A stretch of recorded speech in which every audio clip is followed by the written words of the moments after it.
Hi friends, அஸ்ஸலாமு அலைக்கும். Welcome to daily cup of life YouTube channel. இன்றைக்கி நாங்கள் பராத்தா எப்படி செய்கிறோன்னு பார்ப்போமா. எல்லா கண்ட்ரிலையும் ஃபேமஸான ஒரே ஒரு ஃபுட்டுன்னு சொன்னால் இந்த பராத்தா தான். வாங்க நாங்கள் இந்த லேயராக வர இந்த பராத்தாவை சூப்பராக செஞ்செடுப்போம். வீடியோவை ஸ்கிப் பண்ணாமல் பாருங்கள். பிடிச்சிருந்தா அவங்களோட ஃப்ரெண்ட்ஸோட ஷேர் பண்ணிக்கோங்க. நான் இன்றைக்கி 2 கப்ஸ் மைதா எடுத்துக்கிறேன். மைதா, ஆல் பர்பஸ் ஃப்ளார், எது வேண்டாலும் கோதுமைமா எது வேண்டாலும் ஓகே தான். அதுக்கு தேவையான அளவு சால்ட் ஆட் பண்ணிக்கொள்கிறேன். அதே மாதிரி ஒரு எக்கும் ஆட் பண்ணிக்கொள்கிறேன். இப்போ ஃபஸ்ட்டுக்கு இதை நல்லா நாங்கள் மிக்ஸ் பண்ணிக்கொள்ளணும்.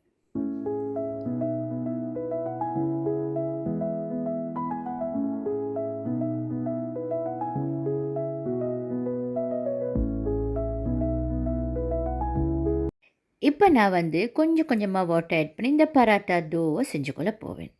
பராட்டா டோ நல்லா வைக்கணும். அப்படின்டா ஸ்டிக்கி வைக்கப்படா, மிச்சம் கல் மாதிரி வைக்கப்படா, நல்ல சூப்பர் சாஃப்டான கன்சிஸ்டன்சியில் வைக்கணும். அதே மாதிரி டோவை நல்லாவே நீட் பண்ணி மிக்கணும்.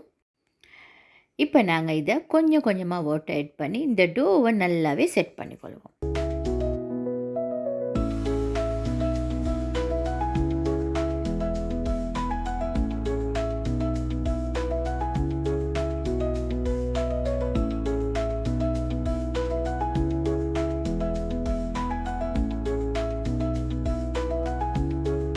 டோக்கு நீங்கள் கணக்காக வாட்டர் ஆட் பண்ணி கணக்கான கன்சிஸ்டன்சி வந்த பிறகு நல்ல ஒரு 2 மினிட்ஸ் நல்லா நீட் பண்ணணும். அப்போ தான் அந்த டோ சூப்பர் சாஃப்டாக வரும். இப்போ இந்த மாதிரி நீட் பண்ணிவிட்டு இதை அப்படியே க்ளோஸ் பண்ணி ஒரு 30 மினிட்ஸ் மாதிரி நாங்கள் அப்படியே ரெஸ்ட் பண்ண வச்சுடுவோம். 30 மினிட்ஸ்க்கு பிறகு இதை நாங்கள் எடுப்போம் தட்டி கொள்றதுக்கு. ஃபஸ்ட்டுக்கு டேபிள் டாப்புக்கு நாங்கள் ஃப்ளார் கொஞ்சம் டஸ்ட் பண்ணிக்கொள்வோம். அதோட இந்த டோவை எடுத்து வச்சுக்கொள்ளணும். பராட்டா டோ தட்டுறதுக்கு நிறைய சிஸ்டம்ஸ் இருக்குது, நிறைய மெத்தட்ஸ் இருக்குது. நான் இன்றைக்கி உங்களுக்கு ஒரு மெத்தட் காட்ட போகிறேன். ஃபஸ்ட்டுக்கு நாங்கள் ஒரு பராத்தாக்கு இதை எடுத்துக்கொள்வோம் செப்பரேட் பண்ணி. யூஸ்வலாக ஒரு சப்பாத்திக்கு எந்த அளவு நாங்கள் ஃப்ளார் எடுப்போமோ அந்த அளவு ஃப்ளார் எடுத்துக்கொள்வோம். எடுத்து இதை அப்படியே நல்லா ரவுண்ட் பண்ணிக்கொள்ளணும்.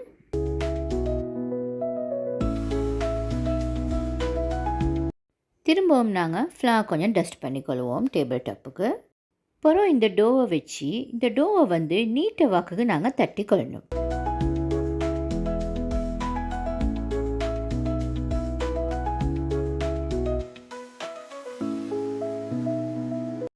நல்லா இந்த மாதிரி நீட்ட வாக்குக்கு தட்டி கொள்ளணும்.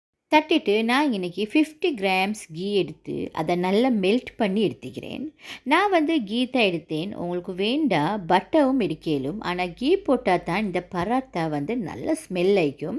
ஸோ நான் கீ எடுத்துக்கிறேன். இப்போ நல்லா இந்த கீயை போட்டு இதுக்கு நல்லா அப்படியே ஸ்ப்ரெட் பண்ணிக்கொள்கிறேன்.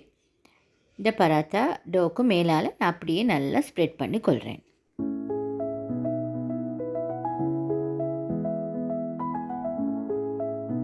ஸ்ப்ரெட் பண்ணிவிட்டு திரும்பவும் நாங்கள் கொஞ்சம் ஃப்ளார் டஸ்ட் பண்ணிக்கொள்வோம்.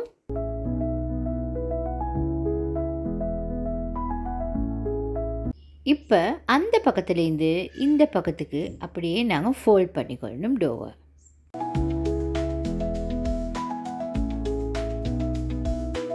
இப்போ திரும்ப அந்த சைட்லேருந்தே எடுத்து 2 மடிப்பு வர மாதிரிக்கு ஃபோல்ட் பண்ணிக்கொள்ளணும். ஃபோல்ட் பண்ணி மிச்சம் அழுத்தி கொடுக்காம லைட்டாக அப்படியே அழுத்தினா ஓகே. மிச்சம் அழுத்தி கொடுத்தா அந்த லேயர்ஸ் வராது. ஸோ இந்த மாதிரி லைட்டாக நாங்கள் அழுத்தி கொண்டா ஓகே. இப்போ இந்த சைட்லேருந்து நாங்கள் அப்படியே இது உருட்டிக்கொள்வோம்.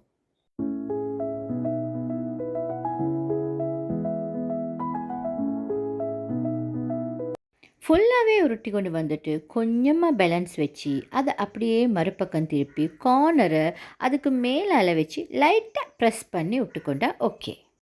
அதுக்கு பிறகு டோவை கையில் எடுத்து பார்த்தா இந்த மாதிரி தான் நிற்கும். லேயர்ஸ் வாரத்துக்கு இப்படி தான் நாங்கள் செஞ்சுக்கொள்ளணும்.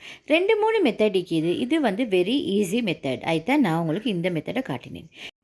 இப்போ நாங்கள் செஞ்சு வச்ச இந்த பால்ஸ் எல்லாத்தையுமே சேம் பாலில் நாங்கள் ஆட் பண்ணிக்கொள்வோம்.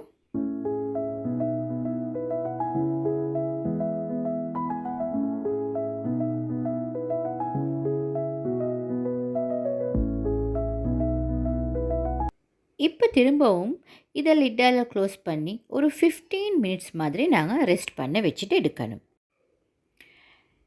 இப்போ திரும்ப டேபிள் டாப்புக்கு ஃப்ளார் கொஞ்சம் டஸ்ட் பண்ணிக்கொண்டு நாங்கள் ரெஸ்ட் பண்ணி எடுத்த அந்த பராத்தா டோ பால் எடுத்து வச்சுக்கொள்ளணும். இதை தட்டப்போக்கில் மிச்சம் அழுத்தி கொடுக்காம கணக்க ரவுண்ட் ஷேப்புக்கு வார்த்தைக்கு எடுக்கணுமே தவிர ரொம்பவே அழுத்தி கொடுத்தீங்கன்னு சொன்னால் அந்த லேயர்ஸ் எல்லாம் வராது. ஸோ இந்த மாதிரி நல்லா தட்டிக்கொள்ளணும். அதோட பேனை ஸ்டவ்வில் வச்சு நல்லா ஹீட் ஆகக்குள்ள அதுக்கு நல்லா கொஞ்சம் பட்டர் இல்லாட்டி கீ, நான் கீ தான் ஆட் பண்ணுறேன், கீயை நல்லா ஆட் பண்ணிக்கொள்ளணும்.